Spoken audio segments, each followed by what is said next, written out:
Hello everyone, and welcome to week 10 of Reentry and Pathways to Desistance. We are moving right along throughout this course and this semester. So let's jump in and see what we'll be covering this week. So your learning objectives this week are to evaluate the impact of collateral consequences on successful reentry. You'll be able to categorize collateral consequences based on the offense type, as well as develop policy changes that would improve outcomes for those who are re-entering society. So while you may have heard the term collateral consequences, what does it actually mean? What do these sometimes what are considered unintended consequences actually look like in the life of an individual who is returning home from prison? And how do they impact whether or not someone will be successful re-entering society?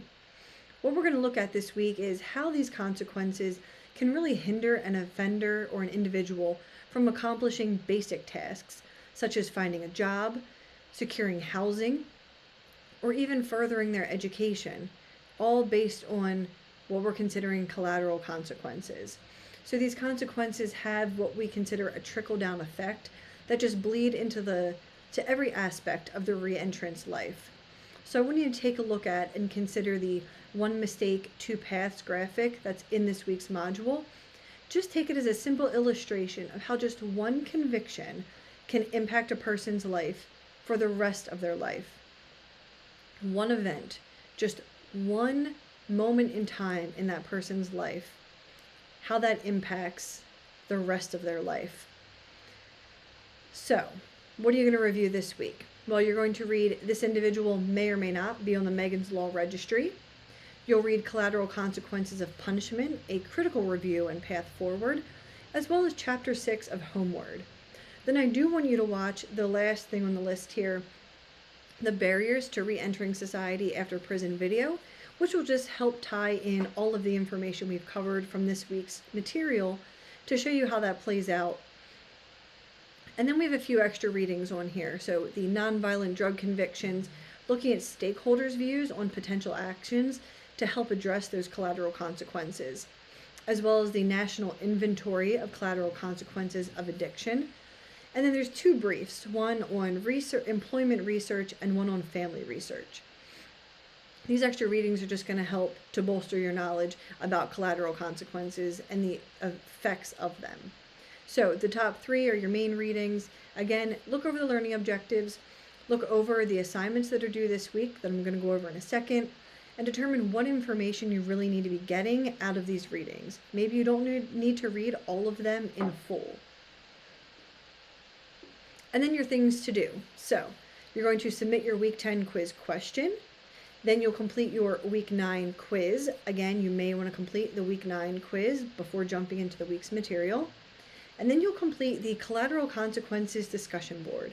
So what I want you to do is imagine you're on the board of the Reentry Rescue Mission, which we're going to call a nonprofit organization whose mission is to minimize the collateral consequences that previously incarcerated people experience upon being released.